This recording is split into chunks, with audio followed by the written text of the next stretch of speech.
All right, everyone. Looks like we are live. Let's double check just to make sure, but I see my nifty new logo I made working. Everybody here present and accounted for. Let me get center of camera. Yeah, that looks good. All right, looks like Wayne and I are both transmitting fine. The Great Baldini is supposed to be joining us at some point, but I don't think he's home yet, so we'll give him a little bit.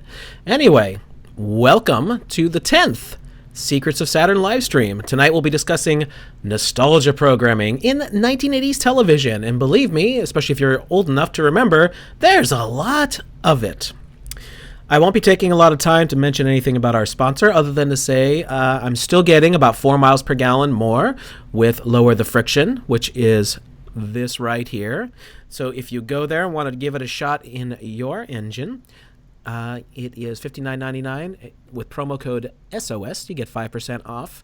I hope you give it a try because Randy from Houston is a great dude, and I'm trying to help everyone get off the ground here. So anyway, I think everything is working fine. I'm finally starting to get the hang of OBS a little bit, and hopefully it looks good and sounds good on your end. If there's any problems, by all means, chat room, let me know.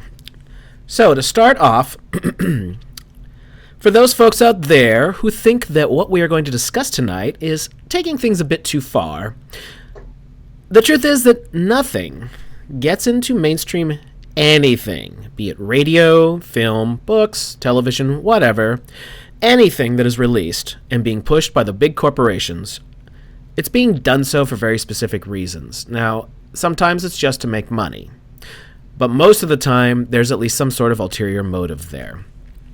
Wayne, do you have any opening statements? Good evening, everybody. Welcome to Secrets of Saturn Live. Big shout out to our sponsor, Randy from Houston, with his wonderful product, Lower the Friction, at lowerthefriction.com. Put in promo code SOS and get 5% off your order. And also a nice shout out to the Fringe FM and our buddy Joe Roop over there. Absolutely. So let's get on with the program. I mean, there's a lot of stuff to cover. The 80s was a big decade, especially when it comes to social engineering and culture creation and, you know, all that good fun stuff. Absolutely. Lots and lots of good stuff. Let me check the chat room, make sure everything is... Oh, no. I knocked you off. I hate the way that does that. If I bump the Skype... Not chat room, the Skype. If I bump the wrong thing, it knocks you off because for some reason OBS needs the Skype forwarded on the screen for some reason, or else it kicks it off and just puts a white screen. I don't know. I haven't figured that part out yet, and I've tried so much to make it easier, but whatever. Oh no, anyway. I'm falling off of the edge of the world. Oh no! All right, see, big, giant white box. All right, I'm just waiting on... Oh, there's the Great Baldini. There's the Great Baldini. By the seat of my pants, by the skin of my teeth. Just sliding right in. So, welcome, Great Baldini. It's a pleasure to be here, don't you know? We only really just got the very beginning going, saying that if stuff gets pushed by the mainstream media, any kind of mainstream anything, it's there for a reason, and that's pretty much the bottom line, right? Absolutely. Yeah, they don't waste any effort or any emotion on anything. So if it's there, it's intended to be there. There's nothing there by mistake or accident, almost categorically. Right, and if something's on, especially mainstream television, which is what we're going to focus on tonight, you've got to think about, even back in the 1980s, millions of dollars goes into any show. No matter how crappy it is, there's still millions and millions of dollars that go into it, and God only knows what goes into shows today. I was even looking at the new Star Trek Picard show. The obscene amount, I think it's like $10 million an episode or something like that is going into that. I mean, good golly, Miss Molly. That's a lot of coin. Yeah. That is. That's a lot of cabbage right there. That totally is. That's a cabbage and a two. But anyway, so let's start with our first point, and that's the beginning of the tearing down of the strong male or father figure that began in the 1980s. We see it with comedy first, and one of the big shows, I would say, would be Married with Children. Gentlemen, who wants to take the ball and dribble? I loved Married with Children as far as a comedy show. Al Bundy. Good old Al Bundy. Oh, come on, Peg! You picked a good one there, because certainly that show was iconic, and became, a lot of a lot of culture during that period of time was centered around Al Bundy and his wacky family. Scored 4 touchdowns in one game. Don't forget, Baldini. Right. Living off of his laurels 20 plus years later. Exactly. But yeah, there was numerous. It was a thing to be a guest, appearance on that show. It did reach nearly every American household in one way or another. Even if people didn't watch television, they still knew of the characters, and they knew what the references were. So it became, again, iconic television and part of the American culture. Oh, absolutely. Right. Those kinds of jokes are still going today, and they got carried over into Futurama because one of the stars of that show was one of the stars of Futurama. But the big point we were trying to break down first here is the fact that in today's society, mainstream society, pushing, good God, they just don't like men very much. They just want to tear them down.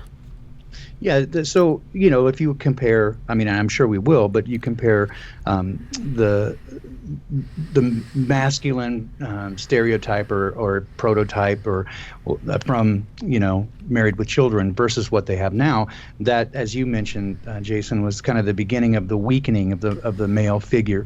And so he's certainly not as, I don't want to say panty-waisted or I don't want to get, into too much using too many epithets here. Don't want to offend anybody, but certainly he was a much weaker character than what had been seen previously, like Fathers Knows Best and Courtship of Eddie's Father, and these kind of things that showed a strong masculine leader. And certainly Al Bundy did not meet that, but it was kind of the beginning of the degradation. He's lazy and fat and, not very bright. So that really, in large part, began. Even if you go back a little bit further, like All in the Family, right? Well, Archie Bunker was certainly not anybody to be aspired to. He was at least a more prototypical, American male. In the sense that he sort of, I guess, say ran the household or whatever, right? Mm-hmm. It was the more patriarchal society type situation, whereas and that still bleeds over into Married with Children. It was still sort of a patriarchy in that sense, but he was a much weaker character. Right. Now, in the 1970s is when you really started seeing the beginnings of the tearing down of what was portrayed as the typical family, but in the 50s and 60s, it was straight-laced. It was what you assume as the normal nuclear family: mom, dad, children, the family dog, but that's it. Like, you didn't mess with that very much back then. You started seeing some weirdness in the 70s, and Archie Bunker is actually one of the ones I would say is a good example how they started messing with that stereotype, because he wasn't like your typical father figure to look up to. I mean, the guy was blatantly rude, a bit on the sexist side. I honestly don't remember if he was racist or not, but wouldn't surprise me if he had been. But that was generally it. He was kind of a negative male personality. He was almost like what all the people whine about today about toxic masculinity. He kind of was that, even though he really did mean well in the long run of things, I would say. Wayne? Sure. Yeah, and you could kind of compare and contrast how far it's come through the 80s when you come up to Married with Children. You can see how Al Bundy, totally disrespected by the wife and the children and disregarded, he was kind of last in the pecking order of what was going on within the household. So you can see how he became the butt of the joke, and that's a lot of what goes on with this whole social programming bit with it, is the strong masculine figure in the house, the father figure per se, becomes the butt of the joke and, a laughing stock. And that's basically what they did through the course of the 80s. I mean, if you look at the television shows, the sitcoms in the beginning part of the 1980s and go up toward the end when Married with Children really took off and, had its heyday, you could see, the gradual shifting of the Overton window to this concept. And this is basically the good kickoff of where you could see them degrading the male role model figure. And, this, pulls forward to today. So, well, I think this is where it started. I think with all of this, we could keep in mind that the overt lie here, right, is that they claim to be these shows claim to be a reflection of American society when it's quite the other way around. They're pushing an idea, right? So they're setting the role of what they expect us to be, rather than what they're claiming is that it's a reflection of American society, and they keep that claim by pushing the idea that certain types are not being well represented, people of colors or sexual preferences or whatever. They make a big deal about, they're not being representative enough, but it's to give a patina of the idea of like the legitimacy that it's a representation of what the American family looks like, when it's quite the opposite, right? So as we look at all of these shows, the entire overview is it's quite the reverse. They're setting the bar. They're telling us this is what they expect us to be, from Married with Children to The Simpsons, and as you keep going through all these things, they're giving you a model of what they want you to be. So as we kind of keep that in mind as we approach all of these, you can see what they're pushing. Right. That's how culture creation works. This is what they do. They take the popular media or entertainment of the day, and they push in these certain agendas and these certain archetypes in there, and they use this to model the public's behavior. And this is what happens. I mean, this is the thing that people discuss at the water cooler at work or at school the next day or whatever. They watch these TV shows, and that's one of the things that goes on in American society. We really don't have a quote-unquote culture per se. Our culture is based upon our entertainment choices, and that's basically what we talk about, and that's how they use this in order to actually do the culture creation and to steer agendas. This is how social engineering works in spades, and you could just see this one aspect of it just in this one TV show. Like if you watch Married with Children, like through the years, you could see gradually as time goes on, they make more and more of a joke of Al Bundy through the whole thing. Yeah. So, like the first couple episodes, it was not like as blatant as it is toward the end of the series. So that's how this works. Now, that was very blatant and over the top, but what if we step back and look at some of the more wholesome-ish kind of shows? Like, let's even look at Mr. Belvedere, where you have this almost pompous British man coming into a household where the father was actually a famous, maybe still doing it, I don't even know, but I'm blanking on his name, but he did sports announcements. Bob Uecker, yeah. Did sports announcements for years, and he played the main character of the father, and and he of course was butting heads with Mr. Belvedere a lot, who was playing the intellectual superior, so in a way that he was almost putting down the man of the household on a regular basis. So you see kind of subtle things played for laughs, but again, the typical American male being torn down a little bit. Can you guys think of any other good examples that we could throw out there while we're still on this point?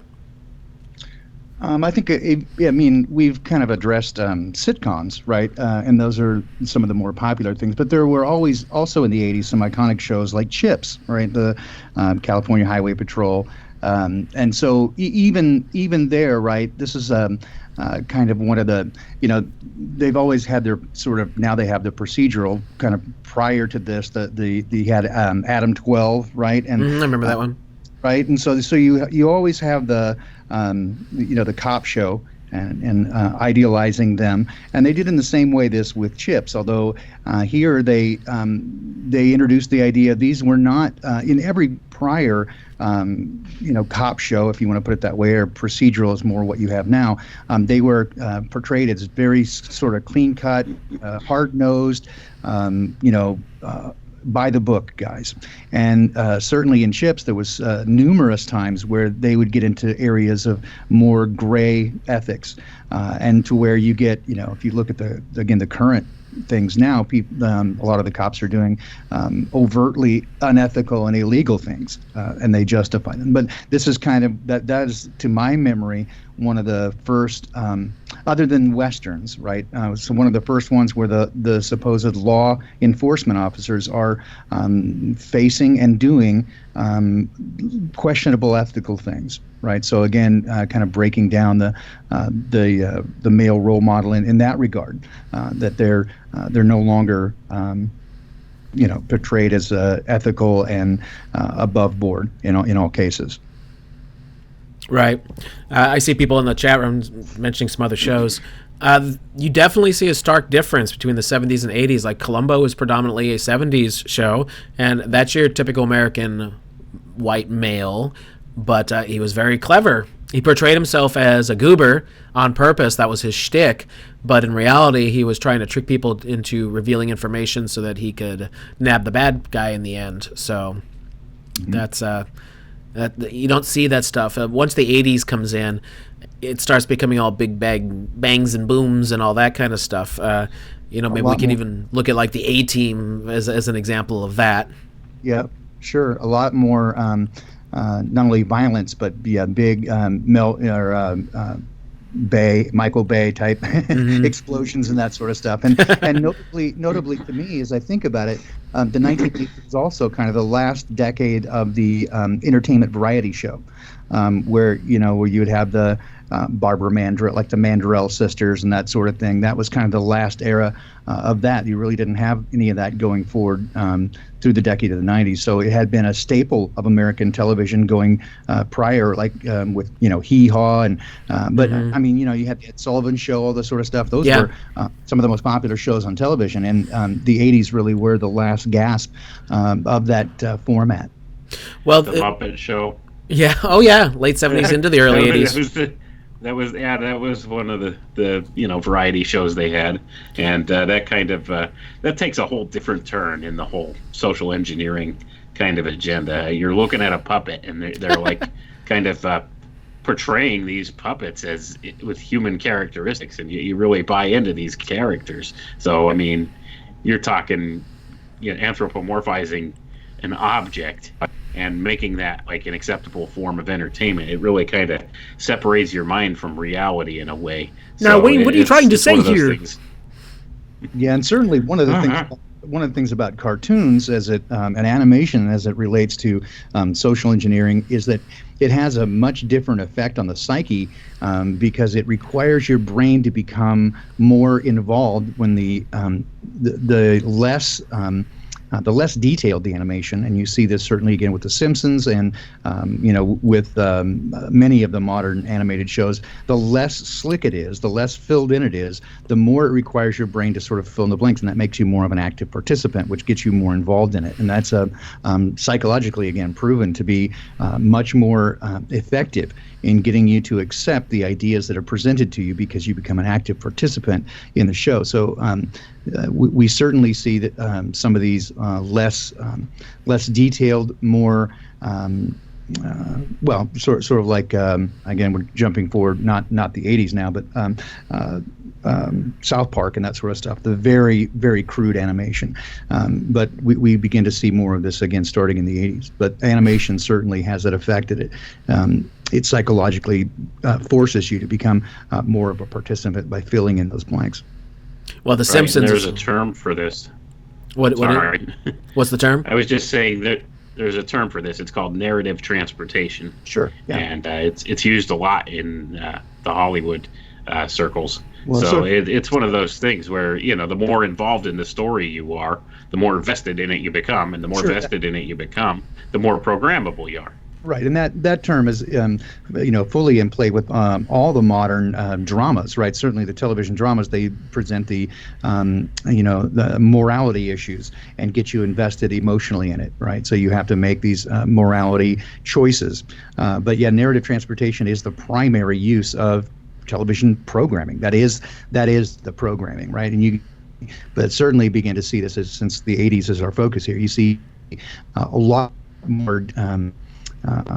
I think well thought out and very well planned stuff in the 1980s is where it really shifts from the 70s is sort of a to me, kind of a transition point from the 60s television, 50s and 60s television into the more modern television. That 80s certainly is where you see a lot of the transition and things become much more like they are today, which is, I suppose, why you chose this decade. Well, this is initially Wayne's idea, but I'm all about it. Yeah, I mean, this is a time that, well, Jason and I kind of grew up in. And, you know, back then we watched a lot of these things. This was all part of popular culture. And, you know, it's one of those things where looking back now with a new set of eyes at it, you could see what was being done to our young, malleable brains. Absolutely. So this is something that needs to be pointed out. Yeah, and since you're talking narrative transportation and looking in the chat, I mean, several people are mentioning MASH, and I'm like, oh my gosh, this is we could do a series of shows tearing apart MASH and the impact that had on the American family and the American psyche. Right, because they were bringing every aspect, tearing apart the wounds of the Vietnam War, looking at all kinds of morality issues, and I know many people who they lived their lives around MASH and the dinner table. Right, if MASH was on, you weren't talking to them. Right, so it was again a staple of American culture. But that was a really big one in the 1980s. Was MASH and all the narrative transportation that went on through that drama there, and they really pulled your heartstring. I mean, even do you know what the title of the theme song is? Oh, Suicide. Suicide is something. Don't Try is a Suicide Solution. Something I think is the name of it. That's an naughty song, dude. But yeah, so they put suicide in there, right? Of course, they don't tell you the name of the song, but it's again very, very deeply entrenched and very hooked into the psyche, and certainly.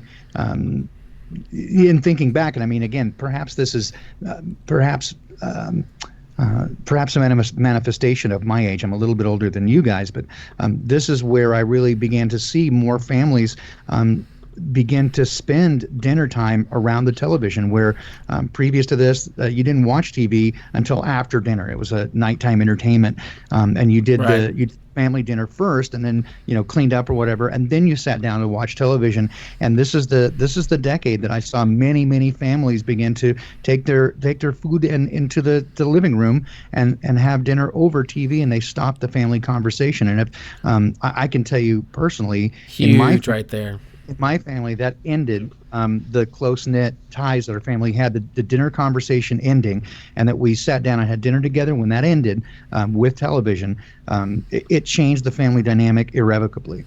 And I saw this happen in many other families as well. And I think this is, again, perhaps again by virtue of my age, but this is the era that I saw it happen, not just to my family, but to many others, that they stopped the family dinner, and it became they all stared into the television set and eyes glazed over and drooling, and no longer talk to each other. They live their lives vicariously through these characters on television. Oh, very much so. Yeah, I would agree with that assessment. That is, a large part of the decade of the 80s. I mean, television was one of the big things, like one of the big draws. Hey, did you watch such and such last night? Yeah, did you? Yeah. I mean, like there were all kinds of big shows, like Miami Vice. That was really popular, and that was just very flashy and 80s style right and there. Everybody got their clothes from there, right? That's you wanted to dress like Miami Vice, those pastel colors. Yeah. Yeah, so I mean, this is a big part of the culture creation, and you could see where people kind of flocked to the television set in the 80s. I don't think it was like that. I was very young in the 1970s, so I really don't remember much about the 70s, but I just don't recall anything being like such a draw on people as it was in the 80s with the television. You know what I mean? Like, It didn't seem like it was as big a priority as it became in the 1980s to people. So well, I think it should could also be pointed out too that this is really the first decade of cable television, and Yes. so not only do you have a little bit wider variety, and so now you've grown past the big three: NBC, ABC, and CBS, and you had three choices plus one independent plus PBS. Right? In most major markets, you had the 5 television stations. Right? You had CBS, NBC, and ABC. You had one independent that played like cartoons and stuff like that, right? And then you had a PBS station and then some UHF channels, the little low-budget things. And then with the intro and advent of cable TV, now you had much more risque entertainment brought into the home with R-rated movies that kids could watch. I can't count how many kids my age looked for they saw their first look at breasts and bodies with the squiggly lines because they didn't have the decoding box, and that was their. I remember that. I distinctly remember that, Baldy. It made you go blind. HBO, I remember that. HBO, it's all scrambled. You can hear the sound, but you can't see what's going on the screen. Well, for a second, every now and then they just kind of unscramble just enough, and you're like, hey. So that's why we need glasses, right, Wayne? No, these are major impact. This is where television really did. This is the first decade again that every single family had now more than one television in the home, not just the one in the living room, but you started seeing them in the bedrooms and in the kitchen even. So they moved past a single television to multiple televisions and cable TV, and the entertainment changed. You got video games now. So it really was a whole new ball of wax in the 1980s. Well, if I could just spell correctly here. Let's try that. All right. I think we kind of beat that one to death. Any other points on the beginnings of the destruction of the male father figure you want to touch on here, gentlemen, or shall we move on to the next point? Well, I think we should probably go on to the next point. We're about a half hour in already, so time's flying by. I'm telling you, just talking about these memories we have from the 1980s. A lot of people could relate to this, and like I said, it's important to look at this stuff now. Look back with a new set of eyes and see how you were being manipulated. So that's the truth about what it is. Yeah. Yeah, totally. So the second one, when we had our little chat last night, Wayne, that we came up with was the beginnings of showing a lot of artificial intelligence in a little bit more of a realistic way, kind of, sort of, than, say, the 60s or 70s might have shown. And a couple of the shows we threw out as examples. Knight Rider. Automan. Knight Rider. The story Knight Rider. Of a man who does not exist. Before he became... This is a German-loved celebrity singer. Be singing a lot to you. Hey, don't hassle the Hoff, man. I'm David Hasselhoff. So Automan, if you remember that one, that was kind of looking like a takeoff of the movie Tron, kind of had that look to it. Knight Rider, of course, which is probably going to be the biggest one we can break down. Max Headroom, if you remember that. Oh, I do. Max Headroom, yeah. And another show that Wayne had to remind me about called Small Wonder. But... which one do you want to take first? You want to take the most popular one? We'll do Knight Rider, because that's kind of the easy one. While the character of Michael Knight is, of course, front and center as the main character, and he's the kind of undercover spy sort of dude who... I don't remember what exactly happened in the first episode, but it was something like he was a criminal, and they gave him another opportunity, gave him a facelift or something. Yeah, he had gotten killed or almost killed or whatever, and... Yeah, you look like you're ready to go, Wayne. So. No, I'm just listening to what you were saying because I'm trying to remember the TV show too. Yeah, I remember watching the pilot episode. It was a 2-part, 2-hour pilot episode. Yeah, it was a big deal. But anyway, of course, the other main character was Kit. Kit being the car, a completely artificially intelligent computer built into his what was that, a Pontiac Trans Am, I think, if I remember correctly. Yeah. And it had sort of a, I don't want to say effeminate, but it did sort of have the Kit, Mike. Hello, Michael. Michael. Well, it was a British guy who was on another famous show. Was it Mr. Feeney? Yeah. Well, which one was it? Was it That's Saved by the that Bell or was, one of those? No, it was. What was that? What show was that? That Mr. Feeney and It was more of a kids show. what do you call it? Yeah, it was. It was like a tweenie show. I can't think of the name of it. Maybe somebody in the chat would know what show that was. I'm not remembering. The Wonder off the Years? top Is of that my what someone's head, but saying? Anyway. No, it wasn't the Wonder Years. But how could we forget? And this is like, I can't believe we didn't mention this one for artificial intelligence in the 80s. Battlestar Galactica. Because that was 1978. Oh, was it 78? Okay. Now there was Galactica in 1980, but I think everyone who remembers it doesn't want It to. pretty much sucked. I was trying to forget that. Yeah. You know what's ironic about Galactica 1980? If you want to take a minute to talk about that, they did Battlestar Galactica as a movie. I remember seeing it in the theater, and it was just totally awesome because when the Vipers launched, it shook the movie theaters. It was when they were first starting to put in the big sound systems in a lot of places, and I remember how awesome it was. And then they took that and just ran it as a TV show, and it had a pretty damned big budget for the time. Even though they did recycle some shots and things like that, it still, they put a lot of money into it, and they didn't want to keep putting a lot of money into it. So they brought it back with Galactica in 1980, and apparently, even though they were trying to save money, they ended up spending almost as much anyway, just doing all the outside shots and everything, so they didn't end up winning. And then they screwed up a really cool storyline, and that was that. But yeah, the original Battlestar Galactica, which definitely had artificial intelligent robots, led by an artificial intelligent computer, that was 1978. But that's when you start seeing the transfer from the 70s into the 80s with the very flashiness and all that.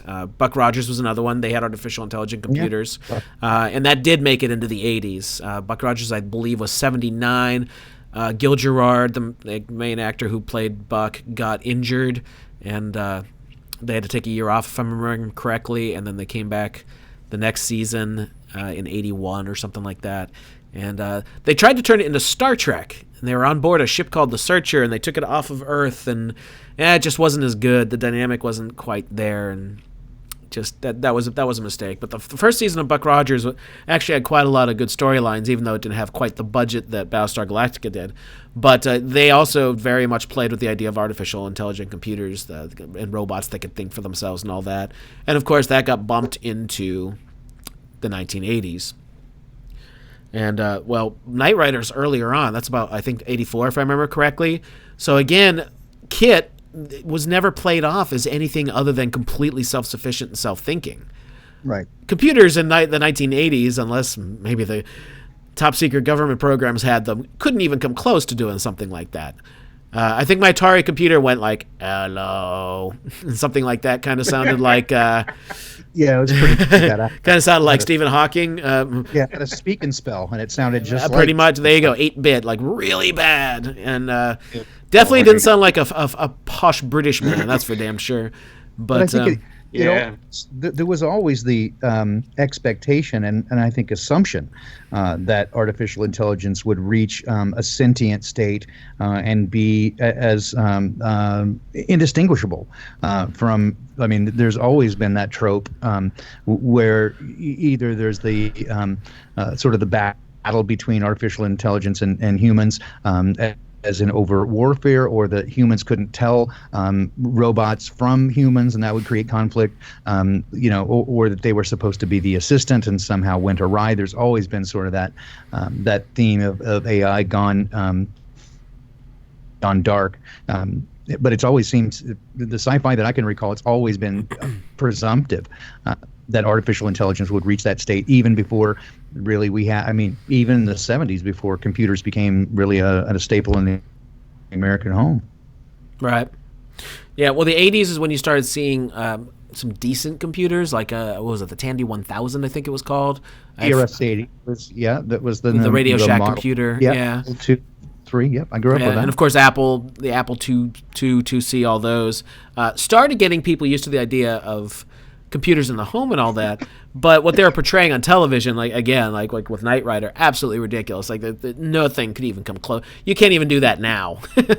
So yeah, let alone the 80s. But as a result of that, it got us all used to the concept that you can have an appliance, basically your car, that is completely like a human being, thinking and talking for itself. So, of course, you've got that concept in your head. And there were even storylines where things happened to the car part of him, and he had him in what looked like a portable television for the time.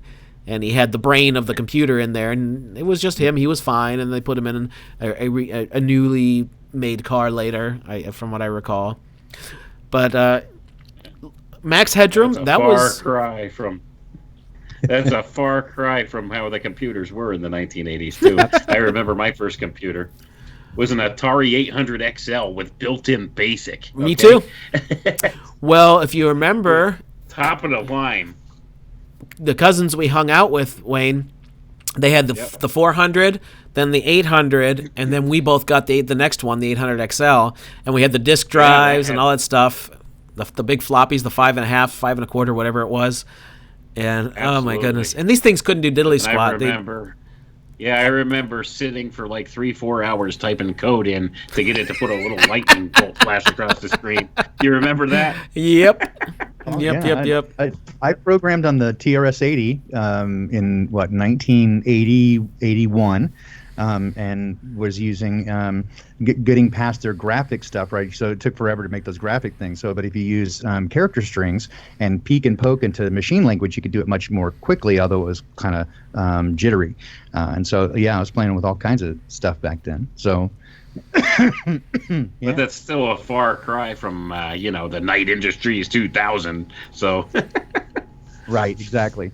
But again, they pushed the idea that was in the relatively near future, or that was really set in just the very upcoming future, like almost present, right? Just right in front of us. Somebody in chat mentioned the Jetsons, and I'm like, wasn't that in the 60s, early 60s? But they did do it 1985 to 87. They did another run, yeah. Yeah, exactly. So, but it was basically the same. The only thing they added was the little pet creature. I think his name was Orbity, if I remember correctly.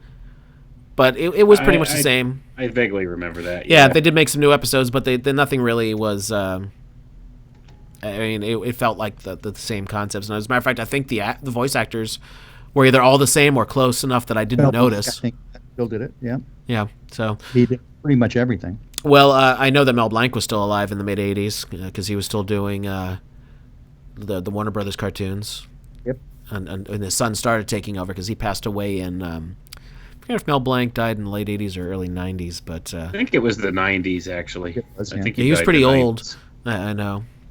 But anyway, so Knight Rider, obviously, that really what we're talking about, of course, is social engineering and propaganda kind of pieces being laid into these things, and of course it got us used to the concept of the computer is your friend, the fully intelligent, completely conversational computer that's in your car is your friend, and you can trust him because he's there to help you, and he's a nice British fellow too. Yeah, well, and he even had laser beams, as I recall. Yeah. Well, he had a lot of James Bond kind of devices from time to time, and whatever the script called for, they kind of seemed to have available for him. Just like Batman's utility belt. It was there. Only a lot more high tech. Yeah, right. So you still, I mean, if you put it all together, Elon Musk is trying all this, right, with the self-driving car and the artificial intelligence, and he's trying to put it all together, right? So if anybody made KITT, it would be him. Or at least he would say it is. And it's... but it'd be electric. Because it looks so fake. KITT never went into space, though, Baldini. So there's the difference. Not that you know. Not that they... that's right. Not that we know of. Not that they admit it. Right. So I think we got the point across with Knight Rider, but how about Max Headroom? That one was a little weird, and then ended up getting picked up by was it Coca-Cola or Pepsi? I forget which one. Ended up using him for their commercials. But there was a TV show with an actor who's still alive today, as far as I know, because I've seen him do bit roles. Early CGI, and of course he voice acted it. But again, they were trying to push the concept of artificial intelligence that you can completely and utterly interact with like it was a human being, and they made it look a little weird and off, but for the most part, it was fully interactive, so they really liked this concept, you know? Yeah. Oh, yeah, they definitely used that Max Headroom graphic, I guess you could call it, an awful lot. And I mean, it's one of those things, they tried to convince you that this was actually the computer talking to you, and not an actor or something portraying the character on screen. At least that's kind of how I remember it, especially when they started using it in the Coca-Cola commercials, and it wound up all over popular culture. Yeah, the TV show itself, I think, is very unmemorable for me. I don't think it lasted I very long. watched it. It didn't last long, I don't think, but I mean, it was Didn't last not very- really what you'd expect from that type of a television show. Yeah, it was the character that, because he was a smarmy, wisecracking, smartass. He was if I remember right, it was like a TV, like a investigative journalist, and he got mixed up in something, and so they tried to kill him or whatever. But this was a digital representation of himself or something. Yeah, they like managed that. to save him in some degree, like they transferred They part of him into transferred there, his something like that. consciousness into a computer. Oh, the singularity. Where have we heard that? Jeez. That sounds kind of familiar. So yeah, that's kind of why we picked that one. But there's another show. Well, there's two of them. There's Automan, and Automan was supposed to be a computer program that was able to anthropomorphize itself outside of the machine and change his structure and things like that. And he had a little friend with him called Cursor. A cursor isn't something we think about much today, but on the older computers, that's the little blinky thing that you were typing as your prompt. We don't really use that. We have cursors nowadays. I don't think people think twice about them or even address them as such anymore. But that one also, same concept, that completely self-sufficient thinking, acting just like a human being computer program.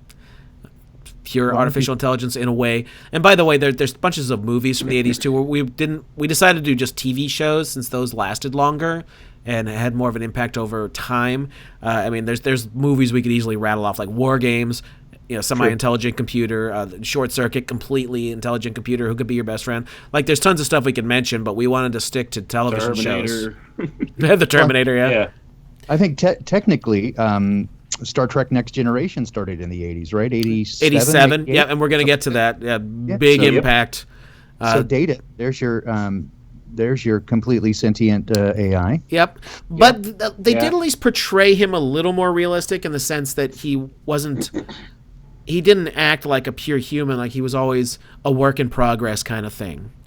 Mm-hmm. Like that was written into the storyline. So in that sense, plus it was in the future, it wasn't like happening in 1985 and the computers are just as good as they would have been in the 24th century, like in Star Trek kind of thing, Like Data is, of course, the most powerful android ever built in their storyline, so obviously that's the concept. And he's still imperfect because the Starship computers aren't intelligent. They just do what you tell them. They're computers. They're fast computers with lots of memory that have excellent voice prompts. But other than that, they're not thinking for themselves. Yeah, there you go. So and there's also the BBC miniseries of Hitchhiker's Guide, which had Marvin, also imperfect. He was depressed. He is a people personality prototype. Yes, you can tell, can't you? Here's another interesting crossover we could see with the whole AI thing and the AI programming in the 80s. When you look at Mr. Data from Star Trek, he's your prototypical autism archetype, okay? And then if you're looking emotions at, don't work like right. you said, the robot in Hitchhiker's Guide was depressed. So, I mean, this is kind of also normalizing mental illness and different things like that and neurological disorders along with the artificial intelligence and tying them both together, which kind of is an important concept from the work that I do. And if you consider it, both of those even superseding the abilities of humans. So it was something to be, again, aspired to as idealized, right? So, for example, with Data, he was so intellectual that he just had trouble, identifying with the emotional part. And so, and even if you go back to the original Star Trek, so Spock, kind of that same trope, right? That he was more advanced. The Vulcans were kind of more evolved in that they, withheld their emotions. So we're supposed to, become a completely thinking and unfeeling race. So that's a more evolved state, right? The age of reason and getting rid of our spirituality. Again, pushing that idea. Yep, and then all these concepts overlap, and it's all part and parcel of the same thing going on. So, yeah, and you could see, looking back from now and seeing what kind of condition the world is in social engineering terms these days compared to back then. You could see how this is the shifting of the Overton window and the pushing of these concepts, the early stages of these concepts, and they do this in very subtle ways. So like you don't even really pick up on it when you're watching the show, but the archetype is there, and they use these archetypes to kind of implant messages in your brain and in your subconscious, so that you carry this forward later.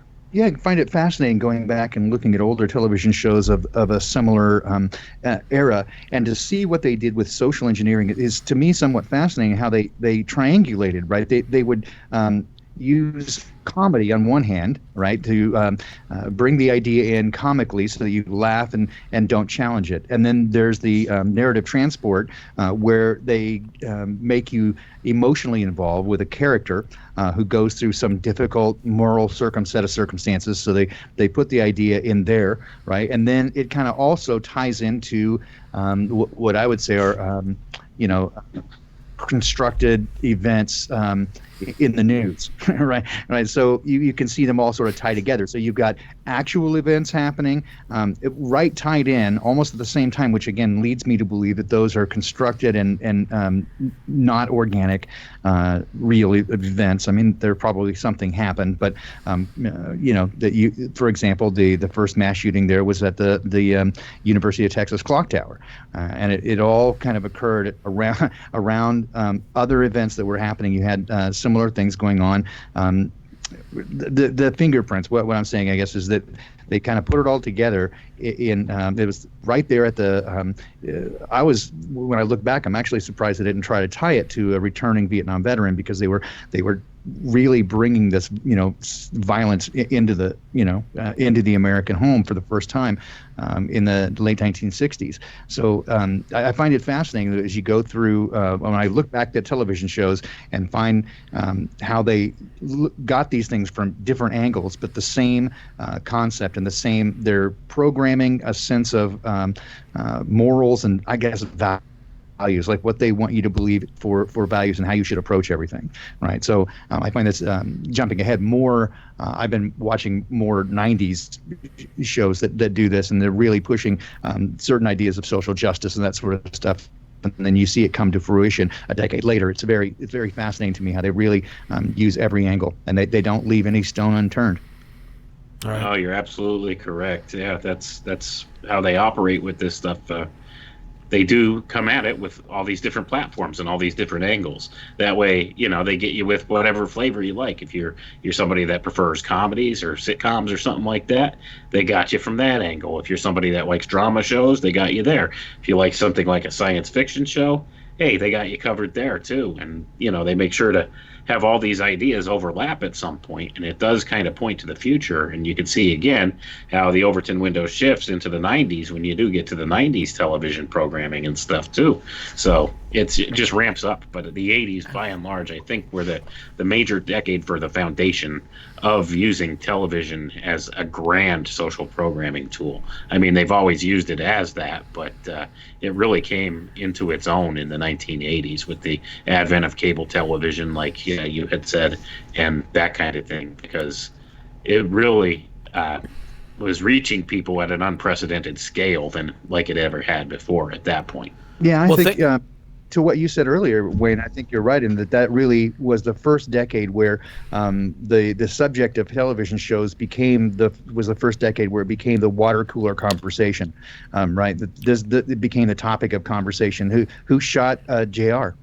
Right? Dallas, yeah. Yeah. So I mean, I guess that was late 70s, but still. That was the 80s. Was it the 80s? No, that was the 80s. Yeah, yep. That was the 80s. Yep. So it became the topic of culture, right? These are the what happened on Dallas and Dynasty and these sort of television shows where they're really laying out the landscape of what you should aspire to, what kind of values you should have, and that it became water cooler conversation. It became part of our lives, and people began to care about these characters in a way that I can't really identify happening prior to that. Jeremiah Harris, thank you for the $20 super chat. I guess I got that working properly. I had to change a few settings that for some reason were turned off. Thanks, YouTube. But thank you for that. If you have a question or a comment, by all means, hit us up. We'd be glad to mention it on air. By the way, let's talk about just television in general for a moment, going off of what Wayne was saying.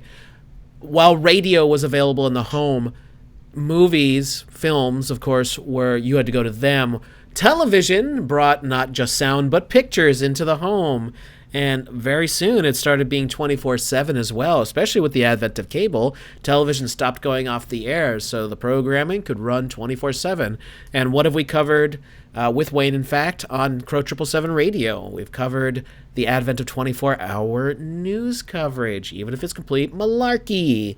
So you saw the power that television had on the minds of the 1980s peoples that all of us here are a part of. That we grew up in that era. Oh, absolutely. And I need water because I'm losing my voice. I watched a lot of television in the 80s. I'm guilty of that. So did I. Didn't know any better, That's the thing. No, and no one told me either, I mean, not that I didn't go out. Well, nobody really knew, so. Right, and nobody I knew. I didn't not go out and play and stuff like that, but I absorbed tons of television. Being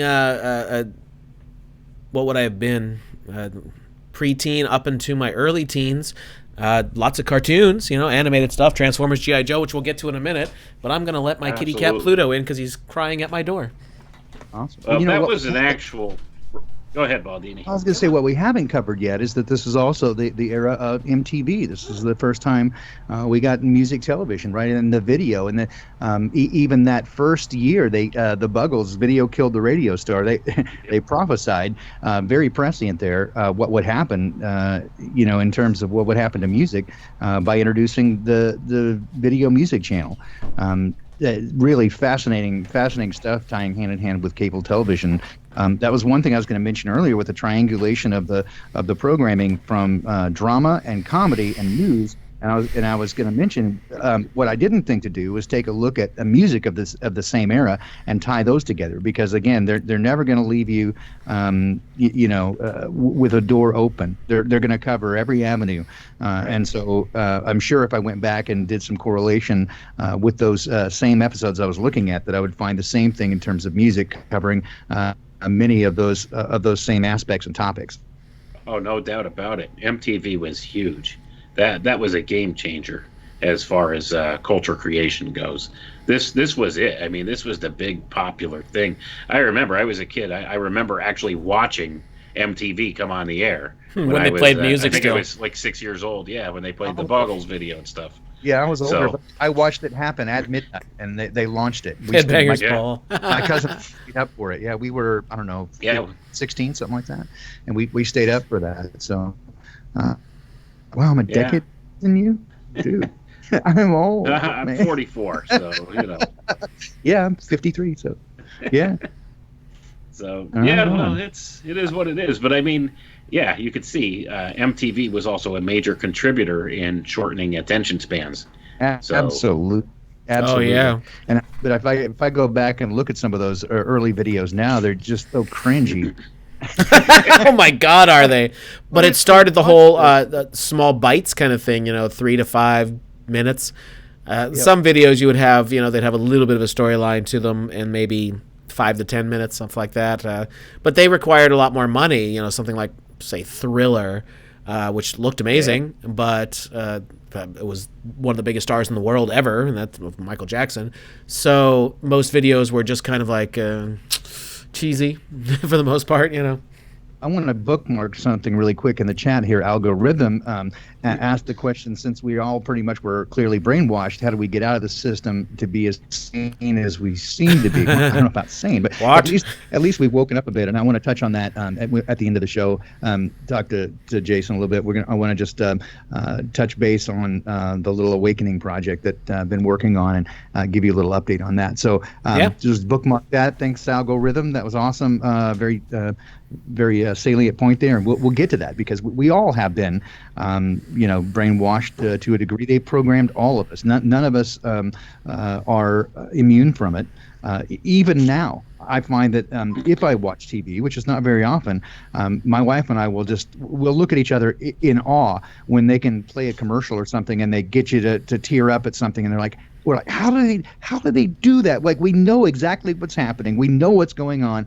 And like, or we watch a movie we've seen a dozen times, and right at that moment, they play the music cue, and you start sniffling up, and we're like, how does this happen? We know exactly what's going on, and it still works. Like, it's phenomenal, the amount of power that they have by using multimedia, music cues, and setting the scenario. Man, and we just look at each other and go, there's got to be more to it. There is some kind of something. There's something in the wave, man, that it goes beyond, because the power that it has to emotionally engage you is so frightening. I mean, it is overwhelming that they can get you to cry on cue, laugh on cue.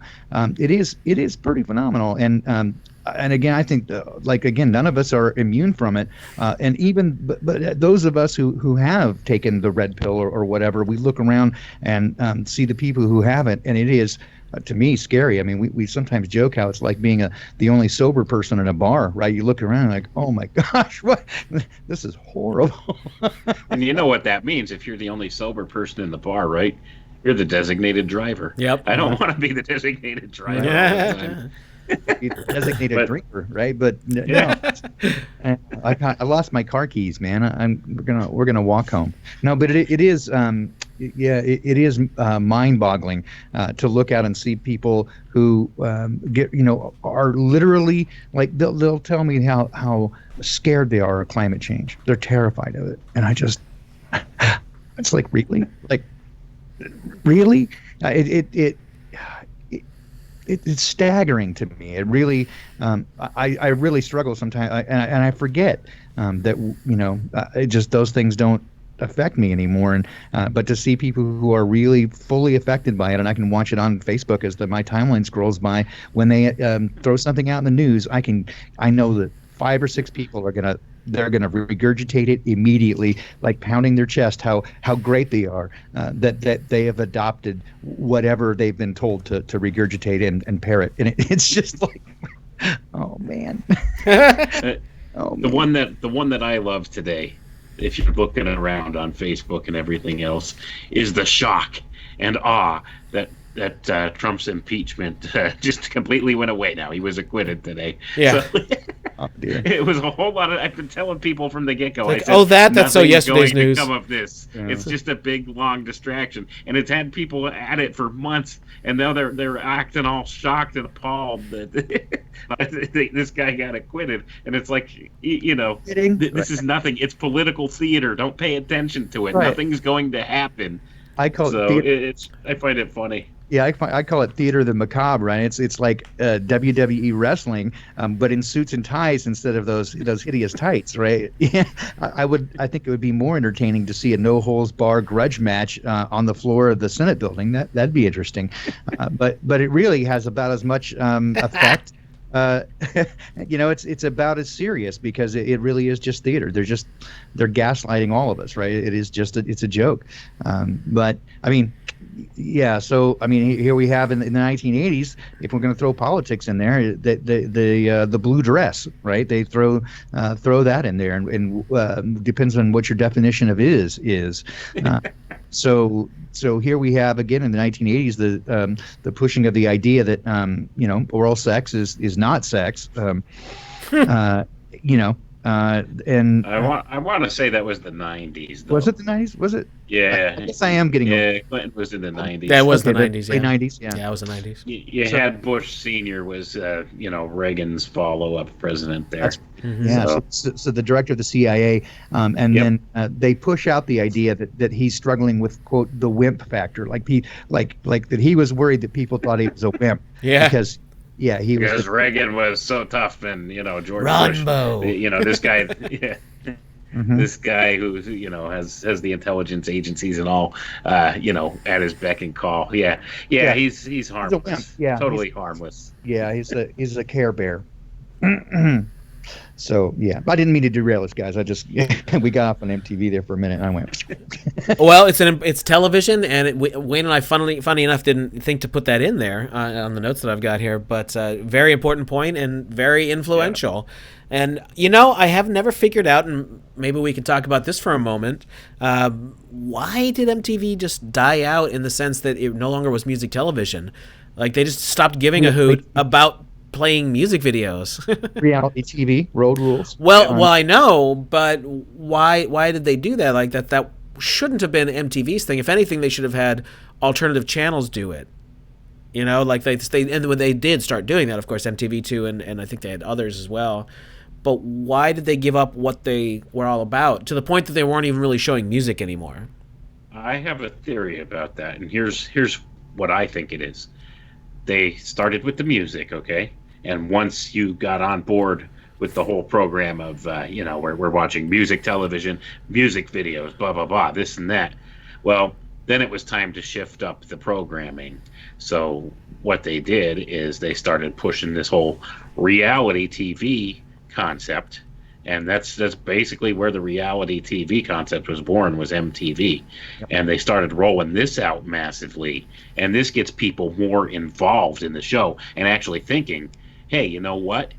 I could be a television star too. Mm-hmm. And that's the whole thing. And still that frame of mind is still involved with people with this whole reality TV push. People believe these reality television shows, right, that these are actual people from day-to-day life that, applied for this show or whatever and went on. And it may be true to one degree or another, but anybody who's ever been, in a producer's chair or something on one of those shows will tell you they kind of stir the pot to kind of get. Oh, they do more than that. Nowadays, they're scripted. Yeah, right. Few things are less real than reality. Reality television. Now, there may have been some reality to it back in the early days, maybe, and I don't even know this, with the Real World and all that, which was one of the earliest ones. But I can tell you that they're scripted now, for the most part. Yeah. Now, there might be some interactions that aren't scripted line for line, but the general notion is, yes, they do things. Things are controlled in that environment very much so. And we could also look at it, and I know why they did it. I mean, it was about money. It was about the social programming. But if you can even think about it this way, this was the precursor to the YouTube kind of thing. People were convinced that they could become stars without actually being celebrities in the first place. Exactly where I was headed, Jason. Absolutely. Because when Wayne kicked it off, right, is this idea that you're going to get your 15 minutes of fame. Yep. And so when you said, so you were saying about scripting, I was going to say that's what I call it. It's not reality TV. It's simply unscripted TV. They know what they're going to do. There's just all ad lib. It's extemporaneous, but it's simply just unscripted, and that just saves a lot of money. It takes a little bit more time in editing, but beyond that, they don't have to write a script. They don't have to hire writers. They just get people who are willing to be, a spaz. But it's certainly not people up to speed, right? But what you get ultimately is this idea that somehow you're going to get your 15 minutes of fame if you sell yourself out, and so you get people on YouTube who will do the most stupid and self-harming things, right? The guys who hit themselves in the nuts with a baseball bat. Oh, my balls.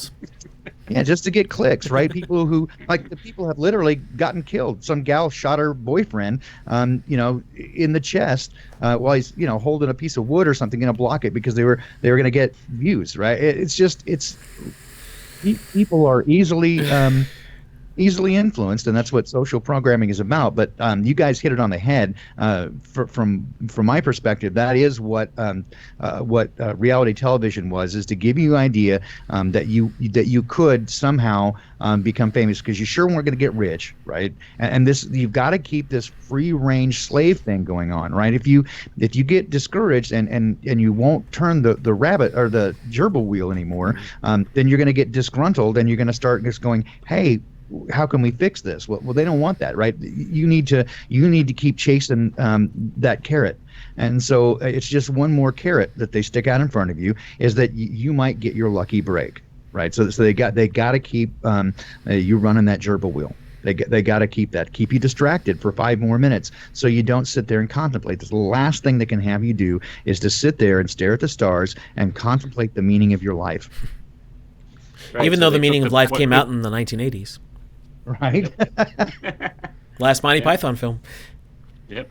But here's the thing: they took the most popular platform out there that they had for the entire decade, MTV. They took this and they used this to push this social narrative on people, the reality TV thing. They switched it up.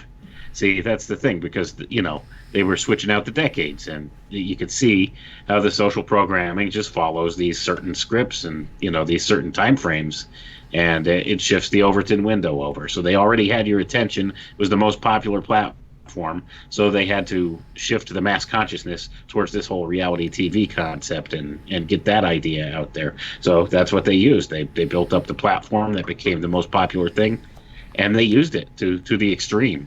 And I don't know if MTV is even still popular today. I haven't watched it in, years. Like many, many, many years now. I wouldn't even know. I mean, literally. But yeah. So in terms, I wasn't in on your conversation previously. You covered AI. Did you cover the alien, the alien trope and the alien invasion or aliens among us trope in the 1980s? No, I thought we'd be plowing through these more. We even have one more for the artificial intelligence one, which we can rattle off quick here since the show's already half over. And that's a show called Small Wonder, and I didn't even remember this one. Yeah. By the way, hello to D Live. I don't want to forget about you guys. They're saying thank you for the gravy. You are quite welcome. Have some extra helpings because we're going to keep on going here. Yeah. So Wayne, Yes, Small Wonder was one I show. didn't really remember. I had to look it up again, but go ahead and tell us about that one, and we'll move on to the next point. Basically, this was like a sitcom, and it was about I guess he was like a robotics engineer or something. The father in the show, so he builds a robot, an android, that's designed as a little girl, and he tries to pass her off as his adopted daughter. And this little girl. Yeah. I'm sorry, what was that? I said she glitched all the time, and that's why it was a sitcom. Yeah. Yeah. Right. But it portrayed this little girl as being like self-sufficient, artificial intelligence, had all kinds of superhuman abilities and stuff like that, and was really kind of playing up the whole AI concept. Like this could be a really great thing. So and I don't remember how many years. It didn't go on for a long time. It was only like 3 seasons or something. I think the show lasted, if I remember correct. 1989. Yeah. So 85 to 89. Yeah. Yeah, so like 4 years. Or Pretty much the or same 4 concept that was in the movie AI. Supposed to be Kubrick's last film he was working on, that Steven Spielberg, from what I understand, completely jacked over and put out a boring piece of crap compared to what Kubrick was going to do. But because seriously, who would want a permanently young little boy? Who would actually want that? Herberts. That's we don't need to go any further there because I actually want to keep my channel. But I think the point is made well enough, and everyone else can infer what they need to from there. We'll just leave it sit with that. Yeah. So let's get to the alien one since there's more about that. We can go back to the to some of the other points. Of course, Star Trek: The Next Generation brought Star Trek back to television after the 1960s, other than the cartoon in the early 70s. But Star Trek: Next Generation really gave Star Trek this huge boost that lasted all the way up into the 2000s till it just kind of pittered out. But in 1987, we had the new Captain Picard and the new Enterprise, and that show was quite strong and got the whole space and aliens concept right back front and center for a lot of people. Make it so, number one. Yeah, and I've actually been rewatching those to kind of see what kind of programming is in them, and just to kind of remember my childhood because those were, of course, better times. But Star Trek: The Next Generation, compared to other than the flash and bang of today, these stories are so much better than any of the crap being pumped out these days. Stories are better written, but it does seem a little schlocky to me. It is, but I'm still enjoying them, and the effects even aren't that bad. Now, when they did early CGI on occasion, most of the stuff was practical. The occasional early CGI they did looked a little wonky, but like the ships all look great, the planets all look great, so it's not even like it's hard to watch. It's fine. They did makeup and a lot of stuff, and all the normal effects, like any of the phasers and all that crap. Everything looks fine. It doesn't look like anything that you'd be like, ew, I can't watch that. It's not modern as bad enough. as Doctor Who. Doctor Who never had a budget. And even when they Yeah. started giving it a budget, it still was a little wonky. Yeah. Now it's got a budget and it's complete garbage, but we don't even need to go there. Go there. So Aliens in Outer Space, front and center, but there are a couple of other shows that really drove that point home. Alien Nation, based off the movie. Starman, also based off a movie. Quantum Leap, great show, great writing on that show, very interesting, but there was still a lot of concepts in there about other things going on. A big one, V. Yeah, I V can't. for I wasn't Visitors. going to let you forget that one. 'Cause Nope. He was probably one of the best examples of the decade of. And for the, again, a really Alien good story. A really good story, like Yeah. good writing, very good writing. On the sitcom side of things, of course, we had Alf, which ran for quite a few years. Great show, very funny, loved it as a kid.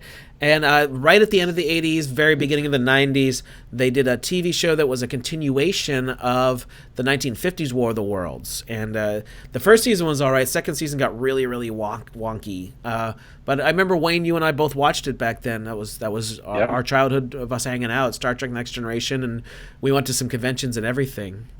At the Masonic Temple, no less. Yeah, you remember that? Yeah, the Masonic Temple.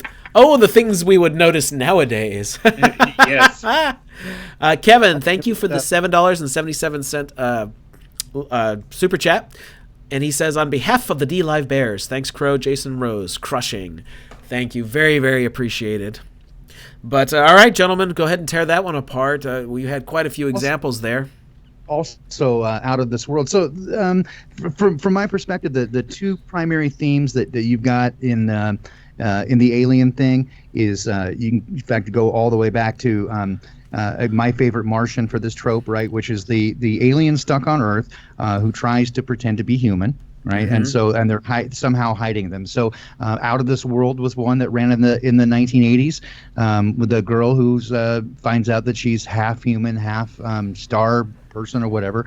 So I guess the three primary themes is you've got the future, the thing set in the future, humans in the future, like Star Trek. You've got the alien that comes to Earth, who is somehow stuck here or whatever, trying to pass themselves off as human. And then you've got like V, which is the human or the alien invasion. V has so many of the primary tropes from the reptilians passing themselves off as humans with their covering, that getting into agreement with the government. So you have government collusion there. People who who aren't convinced are conspiracy theorists. I mean, they really run a lot of the major themes there. So those are the three primary, to me, the three primary things that I see on the alien thing, where they're getting those ideas across of humans in the future, aliens that are somehow stuck here and passing themselves off as human, or the alien invasion. Wayne?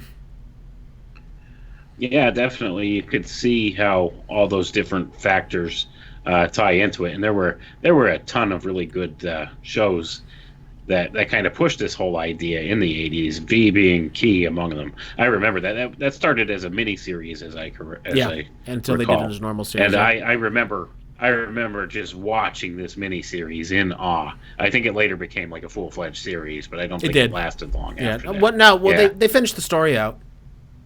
They defeated them in the end.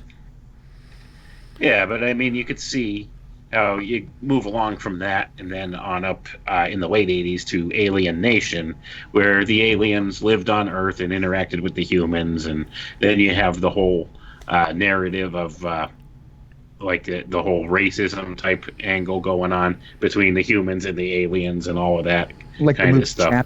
Yeah, that's another take on our District 7. Was District 9? District 9, yeah. District 9, yeah, and that was a terrific movie, but really covered those themes really well. Yeah, so they use the alien theme for a lot of different things, a lot of different angles for social programming, not just the invasion from space motif. They use it in different ways like that too. Mm-hmm. Yeah, I think, I mean, if I watch any of these shows, they kind of all run the gamut in terms of social programming and engineering, but they're using the primary tropes to get you there. And all of them using a sense of fantasy that you want to include yourself, again, through this narrative transportation, that you want to include yourself in the storyline, that you project yourself into the hero's journey. Although I think that, to me, that's some of the differences between the good shows that last and those that don't, is that the ones that are good do keep a hero's journey arc going over time, rather than just a show-to-show kind of thing. You see this in Star Trek, for example, that there's a bigger story arc that kind of goes along, rather than the simply episodic, type situation with, like somebody mentioned, Third Rock from the Sun or stuff like that, is always just episode by episode. In fact, they'll often back themselves into a corner, as does Doctor Who, where you mess with the canon, right? So they don't do that. right. So but using this idea of getting people to interject themselves into the storyline and using fantasy, and again, for many people, television is this powerful tool that it is more real to them than their daily lives. I mean, one of the things I was thinking about as well is what we didn't mention in terms of some of the big areas is the daytime soap operas, which again are dying now, but that was big in the 1980s. With goodness, yes. Laura. Yeah. Oh my gosh, that, like so many people, that was bigger than Princess Diana, right? Wedding. There was almost nothing bigger, and that went on for a year and a half of the stupid Luke and Laura wedding, right? So these people became so tied up and really invested in these characters, and again, in a way that I hadn't seen prior to that, and to some degree not since, to that degree, that it really in the 1980s, as you said, when it really took on a life of its own, where it really became entrenched in the American. Again, I don't know so much about European or other places in the world. I mean, I've traveled there, but in terms of their culture, I don't know how steeped and entrenched that became. But certainly the saturation level here in the America and Canada, North America, was amazing. That it really became a primary topic of culture and conversation. Right, and it got to the point where the television was so entrenched in people's minds that it crossed over into other different genres too, like music. For instance, like you were just saying, with the soap operas, Rick Springfield starred in one of the soap operas at one point and had this huge musical career that went along with it. Yep. So, I mean, you see where a lot of these shows actually, when you move forward through time a little bit, you see how people who got their starts on some of these lesser known shows and stuff like that eventually wound up becoming just huge, like, superstars around the world in different genres like music and movie stars and things like that. Like George Clooney got his start in a show called The Facts of Life in the 1980s. Like he was a recurring character on there for a while and hadn't really done much before that. And this was kind of one of the platforms that he had jumped up from and became a huge star. And now he travels the world and has say in different things with different governments of the world and stuff like that. Like, it just astounds me that a Hollywood actor has this kind of clout in places. But that's the way that it is. Got two more super chats. Eric Jelian for $5 says, shout out to Wayne. Appreciate your calm voice, demeanor, and insight, my friend. Stay strong. Thank you so much. And $10 from Case Dismissed Guaranteed says, thanks, guys. And thank you. Really appreciate both of those guys. You guys are awesome. So why don't we, let's see, where are we at? Okay, we got some time left. Let's talk about transgenderism, something that's a huge topic today that's kind of out of control, really. But we had a lot of weird stuff going on. There seems to be a thing with Hollywood going back quite a few decades of getting men into dresses. There's definitely movies around this, like Tootsie is a good example. But Bosom Buddies is a great example that's completely wrapped around this entire concept the entire time of men dressing up and having to act like women. That is the premise of the show. Yep. Yeah, lifted directly from the Bohemian Grove. Exactly. I'll get you. Yeah. And of course, we have Tom Hanks going on to become a mega star. I don't think his partner on that show got very far, but he started some other stuff too. He had a pretty good acting career as well. Peter Scolari. He went on and did other shows.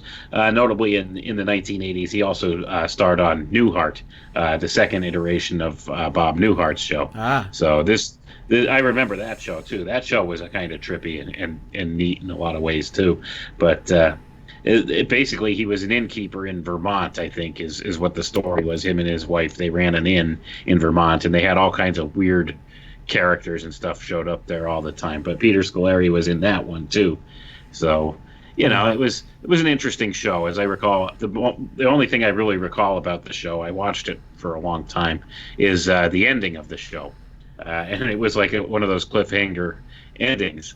And the very end of the Newhart show was he wakes up and he looks over in bed, and it's his original wife from his original Bob Newhart show there. And he said, "Oh, honey, I had the weirdest dream," and that was kind of a cultural classic thing. Yeah, so I remember that very vividly because I watched that show a lot because they had some weird characters like.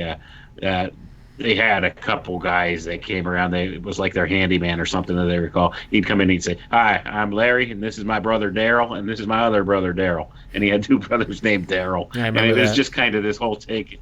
Yeah, it was a funny show. It was a good show, and it kind of put these different weird archetypes in the air with that kind of stuff. Like that was kind of a shot at anybody who lives in the country, or as Crow might refer to it as pagans. It was kind of a shot at pagans, that Larry and his brother Daryl and his other brother Daryl thing. So that's kind of one of those things where if you weren't really well steeped in this kind of knowledge, it's very subtle and you wouldn't pick up on it just watching the show like that. But I mean, all these things are kind of just thrown in there, and it's all social programming, and people don't always see it because it is very subtle at times with stuff like that. But anyway, enough with that tangent. What were we talking about? One that wasn't quite so subtle, and I guess we're going back to the 70s for this, and it's not exactly transgender, but it was certainly the first gay character that I remember, or treatment of it on television, was Three's Company.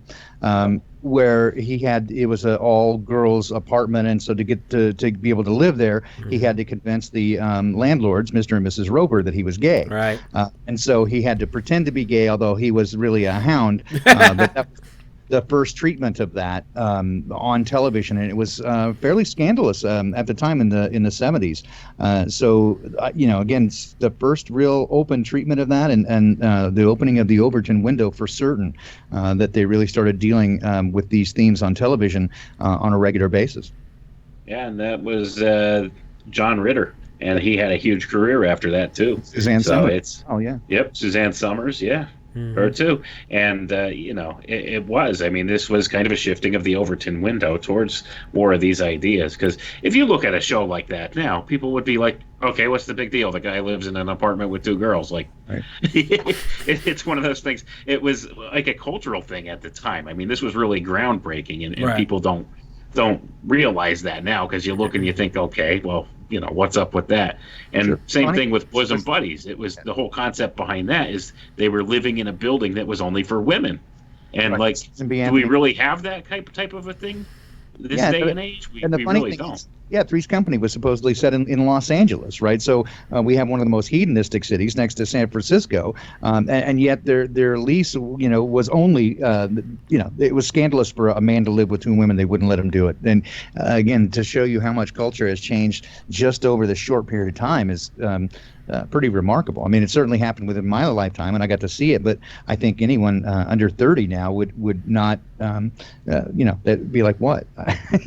They wouldn't understand the difference in values that people had, and the mores is changed very much. And again, I think part of why we're taking on this topic is that television was an enormous part of this programming. Television, certainly movies and other things, but television was a daily interjection into the American household, and people began spending 40 plus hours a week watching television. And you had morning television, afternoon television, and evening television, and it was all different kinds of programming too. Yep, Right. they did separate it, and they had certain rules about what could be on at certain times. You couldn't take certain themes until you got into the prime time or post 7 p.m. Pacific time, and 8 p.m. Central.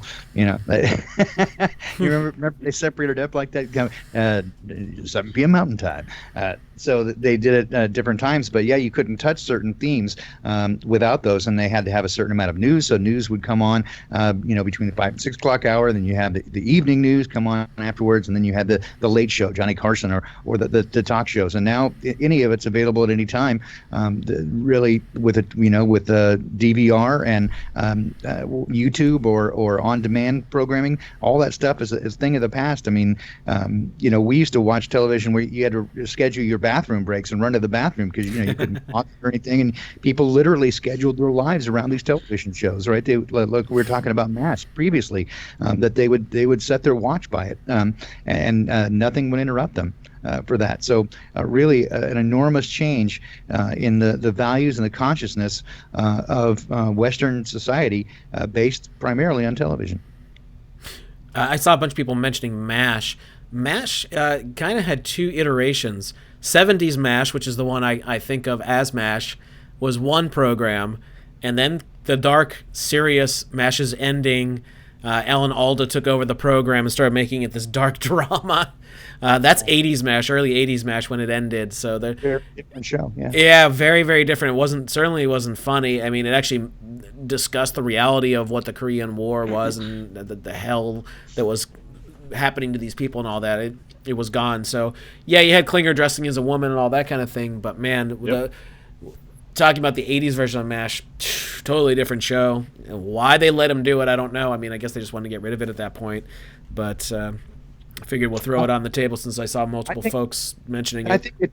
I think it's less about that. I think it's the same thing that we could discuss with many of these franchises, the MCU or the Star Wars franchises. We say, well, they don't care about it, but I don't think that's true. I think what they don't care about is the money. What they do care about is the social engineering. So once they develop and have a brand to leverage, and they get a certain amount of mind share, then they can break out the things that they want to push on you, and they're going to get a certain number of people just by virtue of having that leverage. Because they already have buy-in, right? So even if the people reject that particular programming, they're at least going to watch it, and they at least have butts in seats, right? So with that later iteration of MASH, or whether it's the trashing of the MCU or Star Wars franchises, they already have a brand leverage that they can go off of and inject those themes into people and use that social engineering and programming on people. I don't think it's less that they care. It's not even about the money, right? They can print all they want. I don't think money it's a big Ponzi scheme as long as it keeps moving and doesn't stop. Right, that's all they need. But but the programming is the ultimate is to me the key to what's happening in all of this. Right, and the ironic thing is all those properties you just named, including MASH, are now Disney properties. So it could be MASH rightly is a Disney said property. MASH is a Disney property, yeah. So it could be rightly said that Klinger is a Disney princess. Well, Just like Dr. Frankenfurter. That's so right. Now a mouse trap, or now it's a mouse with a human trap. You brought up Star Wars. It's pretty much apparent at this point, despite the way they try and paint the picture, that they have done serious damage to that property now. And I keep wondering, is it really to the point where the money just doesn't matter at all? I mean, literally not at all. Is there no one that the Disney Corporation has to answer to? Like, is there not a board of directors? I really got to look into this because it's getting to the point that I'm damned curious. They have done serious damage. The last movie, Fall of Skywalker, was just nowhere near what it should have been as a moneymaker. I mean, they probably just broke even because they had to pay so much for the marketing and the reshoots and all that crap. But I gotta wonder where they're gonna go with this. I mean, they've allowed, because it's not even that they injected so much garbage into the films. They let the filmmakers and the people at Lucasfilm shoot their mouths off, insulting fans. Like the dumbest thing you could possibly do. That's like if I sold drills and then I contact every single carpenter and said, "Hey, you're a freaking idiot. I hope you rot in hell because you're stupid." Why would you do that? I think that's it, Jason. I think that money doesn't matter. I think you nailed it. Is that it really is about more about the programming and the social engineering, and to get these themes out there. Money doesn't matter. The board of directors, they're all part of the same group. They all hang out, naked in Bohemian Grove. From my perspective, the push has become a mad dash for the finish, and that's what.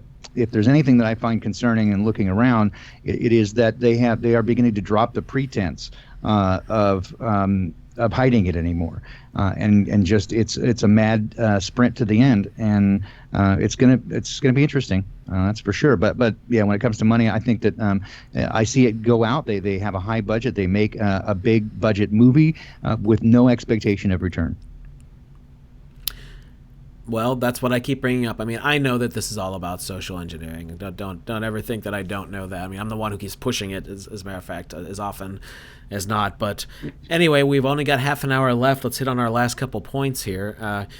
We were starting to mention early on about normal families were still being portrayed in the 1980s, and we had a couple of massive shows, Family Ties, The Cosby Show, Different Strokes. A few others weren't quite as big as those, but you still saw some pretty normal things going on there. Who's the Boss? Webster, Silver Spoons. We mentioned Mr. Belvedere before. Most of those you saw a fairly normal family situation, the kind of thing you wouldn't see now. Yeah, although you did see a fair number of single-parent homes, or it was starting to.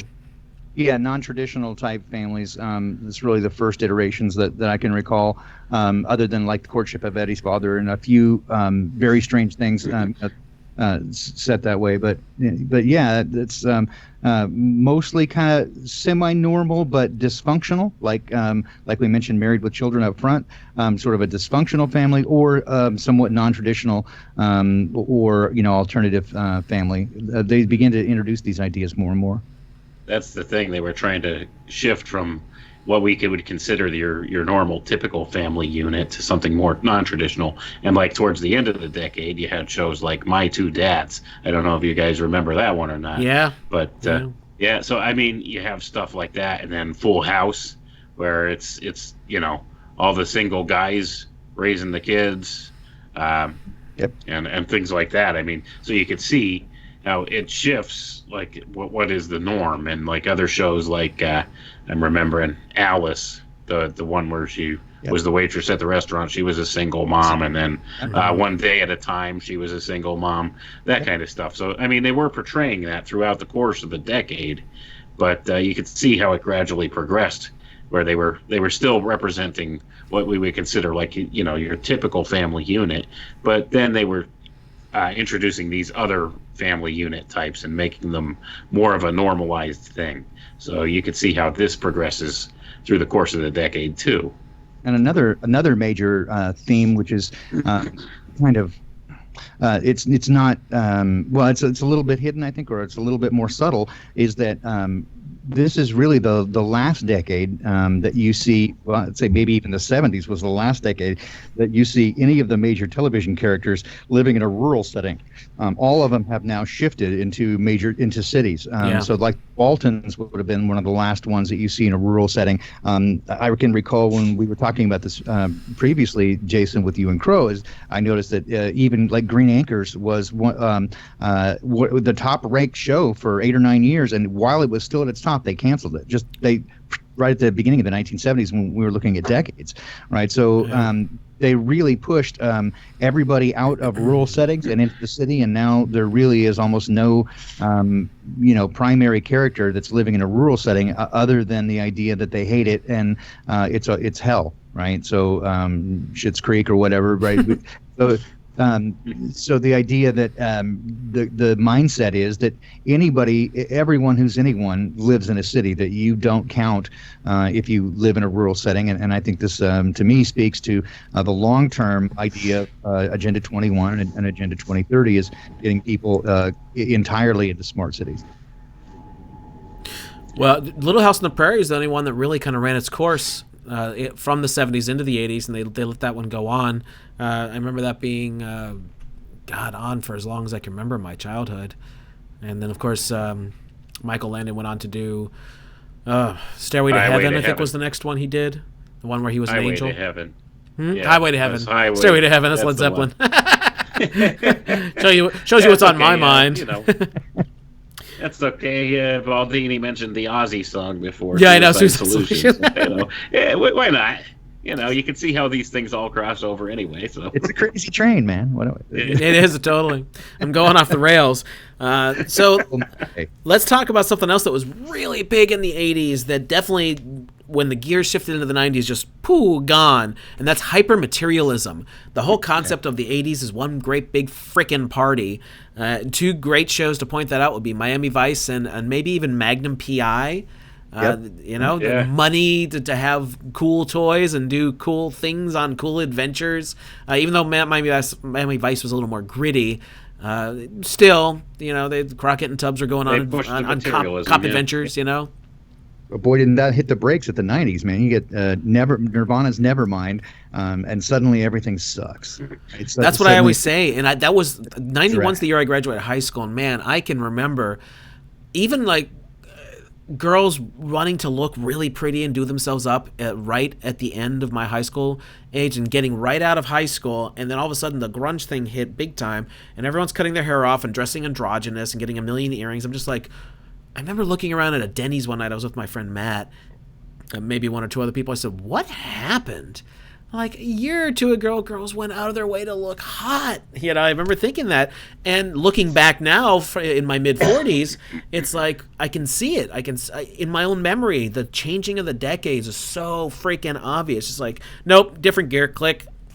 And there it was. Grunge came in, butt rock, hair metal, whatever the hell you want to call it. Gone. Just wiped out of existence. The party's over, baby. But let's take a moment to talk about hypermaterialism and how that was really pushed in the 80s. And the party did not end until 1990 hit. Yeah, that's true. I mean, it really was the age of big money and cocaine and party life. And, the yuppie, which you never hear about anymore. Yeah, the yuppie.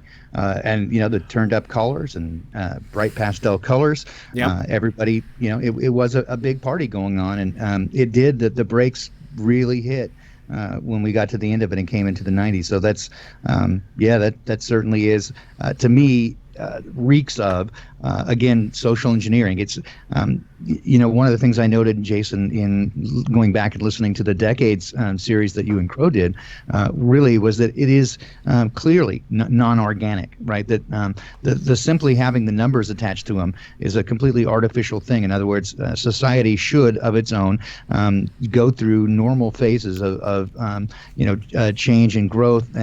But what we see here is that it's intrinsically linked to these numbers, and that as soon as you get to the end of a decade, the mindset changes because it's being programmed that way, not because it happens organically and of its own. I think that's a very clear indication. If you need any further guideposts to tell you that we live in an artificially constructed world where that people don't have ideas have people. Right, so they present these ideas and push them into people, and then turn them on each other to fight. So this is almost there's very few clearer indications of that than what we see in these very clearly defined decades as we go along. Yeah, absolutely. Everything about the 80s. Well, you know what? You want to hear the best example that I always give if people don't really get the whole change in the decades. Just look at the color schemes used. 50s, kind of drab, kind of square. 60s, you get the garish colors. Everything's a great big fun party, all that kind of thing. 70s, boom, back to dark, gritty, drab, grayscale, like all that kind of stuff. 80s, nope, other way, right back in the other direction. Big bright pastels everywhere. 90s, boom, everyone's wearing black and life sucks and blah blah blah. Grunge, baby. And flannel. And flannel. And flannel. I was a bit of a pioneer of the grunge era, being a very big fan of the 80s hair metal, or if Jason wants to call it butt metal. Butt rock. Butt rock. Anyway, but yeah. But I also liked some of the transitionary bands like Alice in Chains and that kind of stuff that kind of led into the 90s. But steered more towards the grunge side of things. Or like So Stone yeah, Temple I was Pilots I was a bit of a weird kid in high school. Soul and that sort of stuff. Yeah. I wore my flannel shirt with my cowboy boots. I was a rebel. Wayne, you were a weird kid. What? Oh yes. No way. I They can't. still attest to that. When I was in high school, I looked like if Weird Al Yankovic and Sammy Hagar had a love child together. That's what I looked like. Okay. So you can't drive 55. Well, I'm trying to think of a Weird Al take on that, but wow. Okay. You're driving a Ferrari with an accordion. Pretty much, yeah, with no fashion sense either. Yeah, So I gotcha. Okay. It's good stuff.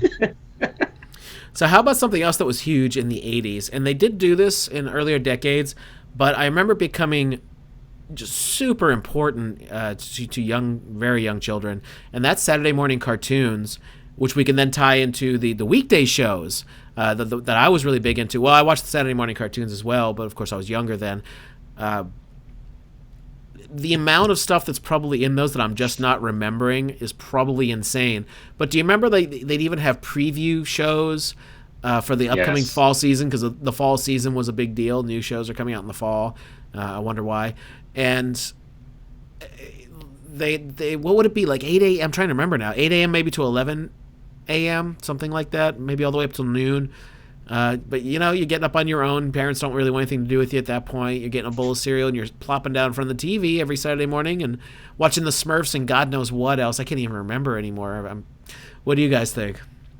Oh, yeah, I remember this very well. This was kind of a rite of passage if you were a child in the 80s. Saturday morning cartoons. Now, let's paint a picture for people who may not be old enough to remember this time.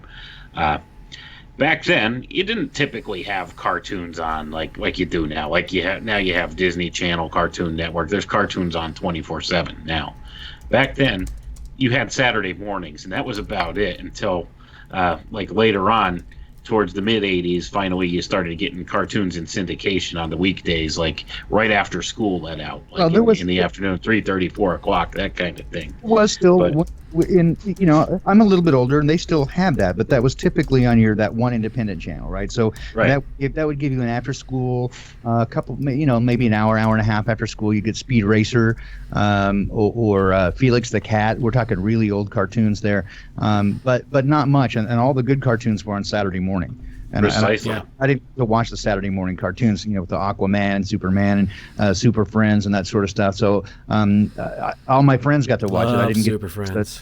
I didn't get to watch the Saturday morning cartoons, so I felt a little left out. But I ended up, I watched Rocky and Bullwinkle. Well, now watch me put the rabbit in my head. And that twisted me for life because it was political satire, right? So little did I know what I was getting into there. But yeah, as you mentioned, Wayne, so it did go back a little bit further because certainly I grew up the Saturday morning cartoon being available, but it was a block of time from about 8 a.m. to 11 a.m. and then usually sports would come on Saturdays. But you have that 1 hour block in the afternoon on the independent station that you'd get some cartoons or kids programming, HR Puffin stuff or weird stuff. But, yeah. Or some Boy, they were puffing some stuff down at the HR, huh? I watched a YouTube video of that the other day, and I was just like, holy cow, I can't believe that ever got made. I don't even know what's going on. It's just amazing. Those guys were dropping acid or something. It was just crazy stuff.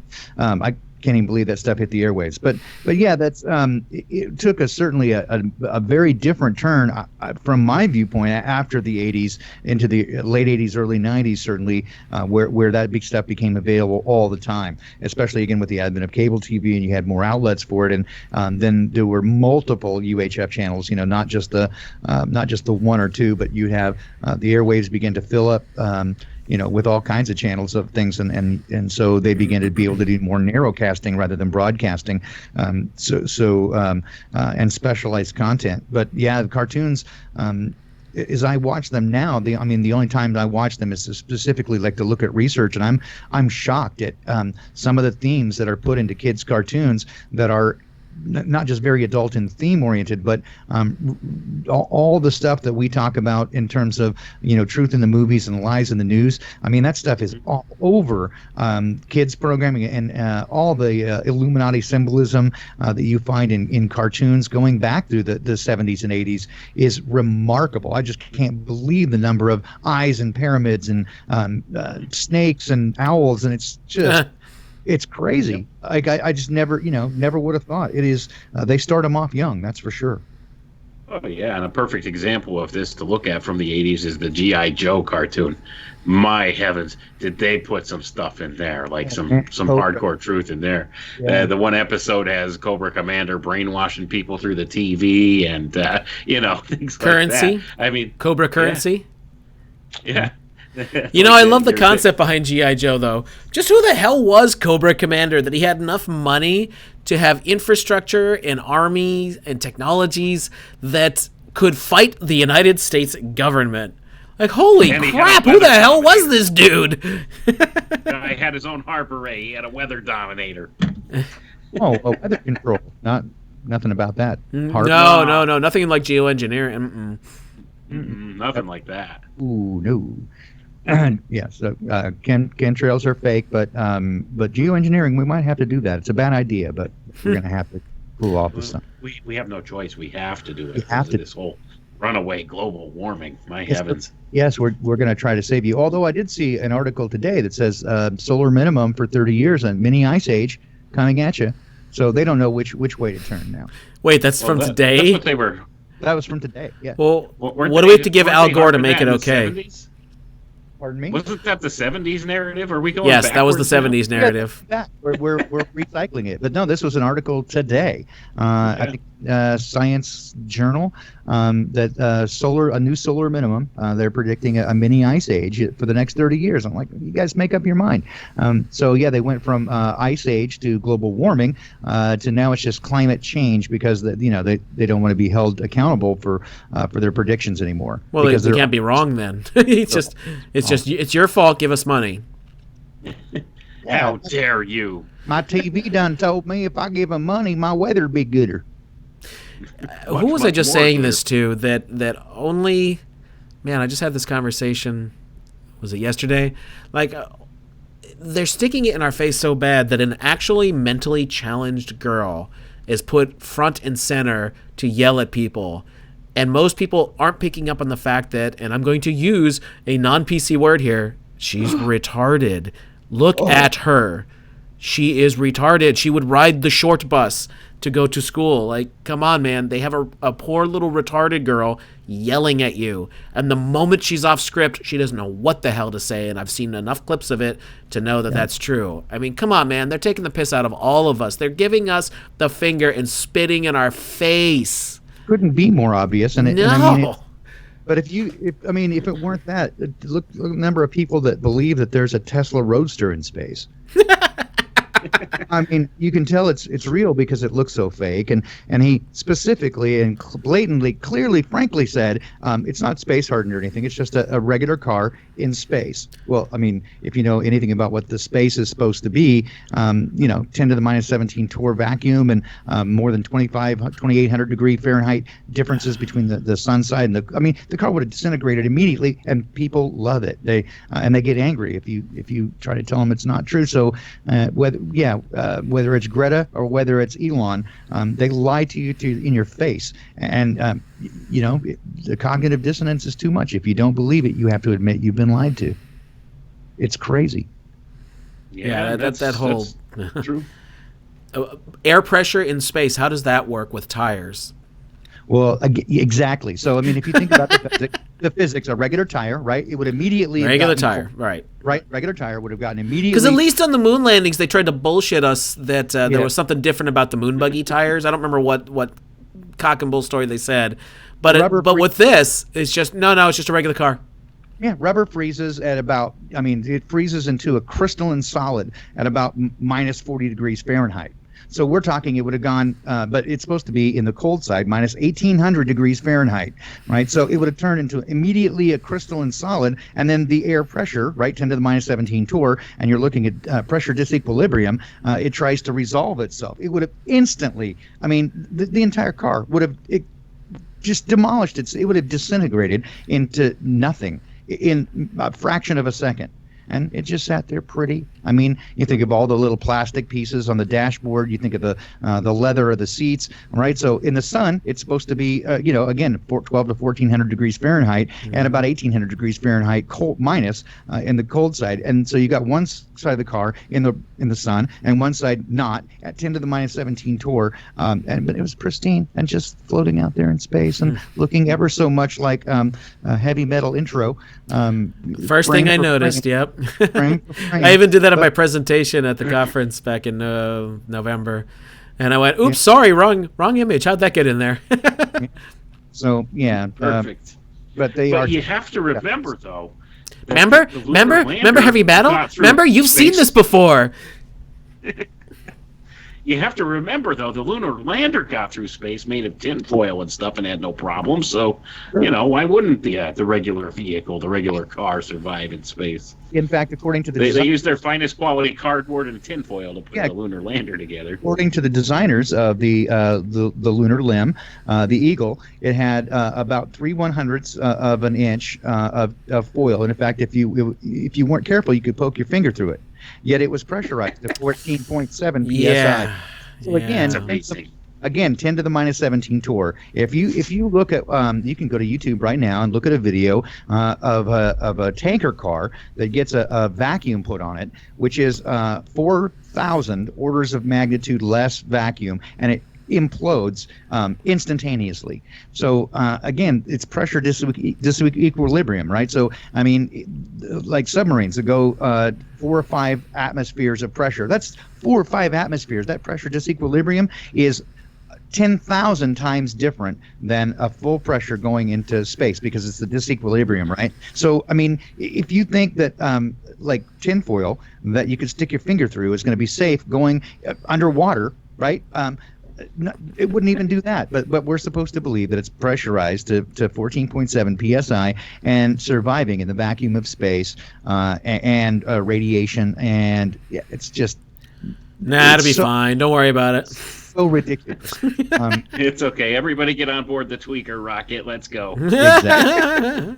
It makes me like furious when they sit there and and talk about it and then say, yeah, we debunked all these moon landing deniers. And I just want to throat punch them. It's like when I hear Don Pettit talk, I just like, I'd go to the moon in a nanosecond, but we destroyed that technology and it's a painful process to build it back up again.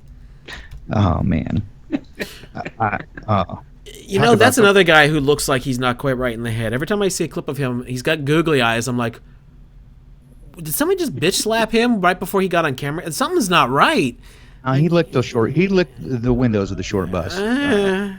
Pretty sure, he was eating man. Gummy bears off underneath the seats or something. I don't know. But I'm pretty sure he's the guy that wore the helmet on the short bus too. Yeah, I think he and we've gotten way off of 1980s TV, but on 1980s TV, of course, was the Challenger explosion. Yeah, I remember that day actually. Got sent home from school. Yeah, 6 of 7 astronauts are still alive, so we got that going for us, which is nice. So you can look that up if you're not convinced about that. Just do a quick consult the Oracle for Challenger astronauts still alive, and some of them, and all but one of them have been found. Even change their names. Yeah, they didn't even change their names. 2 of them have identical twin brothers. What are the odds of that? And it's pretty amazing. That in fact, I just saw a video the other day of somebody who went and confronted the pilot, Mike Smith, was that his name? And he did such a bad job of lying. Oh, really? I haven't seen that one. Oh, yeah, you can. This is recent? D Marble put it up. Somebody recently went and met him at his home. And he, teaches. He was teaching at a at a college. He was a professor at a college, and they met him at his home outside his garage. And as soon as he started asking, he was, "Oh, you know, some people think," and he's like, "Oh yeah, they're wrong. That's not. I'm not." And then he says, "Yeah, we do look a lot alike, but it's not. You know, that's not me." He was such a bad liar. You can take a look at it if I know D Marble, his channel, he put it up, he mirrored it. So you take a look at that. Just take a look at YouTube. You know, after we get done with the stream, and yeah. I know but yeah, that was the space shuttle, this amazing flying plane. And again, if you study anything about physics, you want to go back and look at the story of the SR-71. You can find YouTube videos about that and all the trouble they had to get this plane to fly Mach 3, right? Which is pretty fast, about 2,100 miles an hour. But it was, you know, made of titanium, and it literally stretches almost 3 feet front to back during flight because of air friction. And in fact, it weeps fuel sitting on the ground because they could never find a polymer that would hold those tanks closed, and so it literally leaks fuel on the ground. So that's just 2,100 miles an hour. So we're supposed to have these rockets, right, that go 17,500 miles an hour. It's got to go over 21,000 miles an hour to get into orbit, so. Again, there's not. I mean, these things are supposed to be made out of aluminum, but the friction of air would cause it to melt. The melting temperature of aluminum, I think it's only like 1,100 degrees Fahrenheit. So it would. I mean, they would. It's a nonsense story that they're telling us, and. But yeah, anyway, this is the big space shuttle thing was a big deal. Oh, the reason I got here is if you look at jet pilot training, right? You can see some of the jet pilot training and watch them pass out when they encounter 4 or 5 Gs. And when you see what it takes to do that, again, these are Mach 1 type maneuvers. And then you watch the space shuttle guys going in their motorcycle helmets, and they just sit there and sort of bounce around, and they're supposed to be going, 18,000 miles an hour, and they're just sort of, it looks like a bad TV show. It looks like the angle shots from Star Trek when they get hit by a phaser and they kind of jump around. It looks like that. It's really pretty pitiful. So yeah, take a look at some of the old space shuttle footage, and you'll be amazed at what you believed. It's pretty remarkable. So we're just about out of time here. Let's hit on our last point, and that's how you can see the changing of the decade right on TV, because we have a few shows that definitely carry from the 80s into the 90s, but the one that Wayne and I were talking about last night that really stands out is Roseanne. And you can see how this has way more of a 90s feel than an 80s feel, even though it started at the end of the 80s. Let's make that our last point, since we only got 3 minutes left. Wayne, you want to take that? Yeah, pretty much you could see right at the end of the decade of the 80s. Now, up until this point, they were kind of shifting things to kind of make the quote-unquote father figure or the male authority figure into the butt of the joke of everything. So from there, they shift the Overton window just a smidge more to the right, and all of a sudden you get the whole the woman plays the lead, the feminist part, the feminist authority figure is the main character of the show, right, and gets her way with everything and that kind of thing. And this show is really what pushed Roseanne Barr into stardom. She was a comedian that played in the clubs and stuff up until that point, but really didn't have a lot of international fame like she did until this show hit. So this is kind of what rose her to stardom, and you could see, just the kind of things, the agendas and stuff that she represented throughout the course of her career. You could see how this kind of shifted forward, and there's your big changeover from the 80s into the 90s, where now you're looking at your traditional family unit is more of a thing of the past now, and it's kind of an outdated type of a scenario for people to want to cling to. So this is kind of the impression they give you moving forward. So you could see how it becomes a more female-dominated type era coming up. So this is kind of what they were pushing, and this pulls forward even into today. So that's the thing. I mean, it's just a very subtle, gradual shift of the Overton window towards these things. So this is the direction that they were going at that point, and you could see this played up in spades in the show Roseanne, because that's what closed out the decade.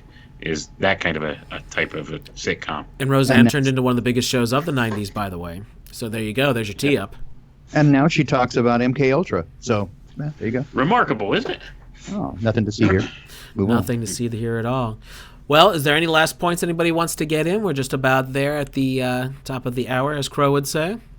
If I could, I'd just like to just really quick touch base on the from our previous stream, the kind of the awakening project that I'm working on, in getting people to send me some information so I can kind of look for a correlation. We've already gotten some really great early results, and I don't want to tip the scales by letting you know too early what that is, but I was stunned by a couple of things, and I guess I'll kind of go into here. So I've got more of response than I expected, but enough that I want to get more because I'm very close to having enough respondents to do actually a clinical study. There's actually enough data that I really have enough metrics that we can actually do a double-blind study that has the margin of error within acceptable study limits. So we can actually do something real with this. And I've also got a friend of mine, I'm editing some books for him, and he runs a data management company out of Salt Lake City, and he's agreed to let me use a couple of his proprietary algorithms to do some more data,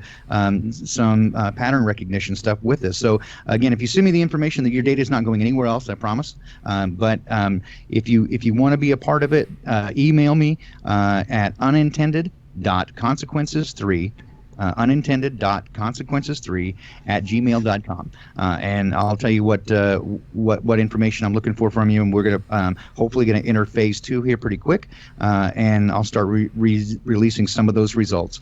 But one of the things that really surprised me was the transparency and really heartfelt responses I got from people, and the emotional journey that they've gone through during this awakening thing, and so it has led me to, I think what you. I guess I'll put it here. I'm gonna. You heard it here first. I'm gonna start a podcast with that name, Unintended Consequences. That really, instead of focusing on these topics like you guys do, and I join with you, is really focusing on that journey of the awakening process, and share a little bit more about that. So this has gone from a study into, I think, a full-blown thing. I'm going to do a podcast, and kind of still nailing that down, but to focus on these things and to see what happens in our transition from being in the matrix to waking up. So thanks to everybody who's joined in so far. Really appreciate your willingness to join in our process of study. And if you want to join up, there's still time. Again, email me at unintended.consequences3@gmail.com.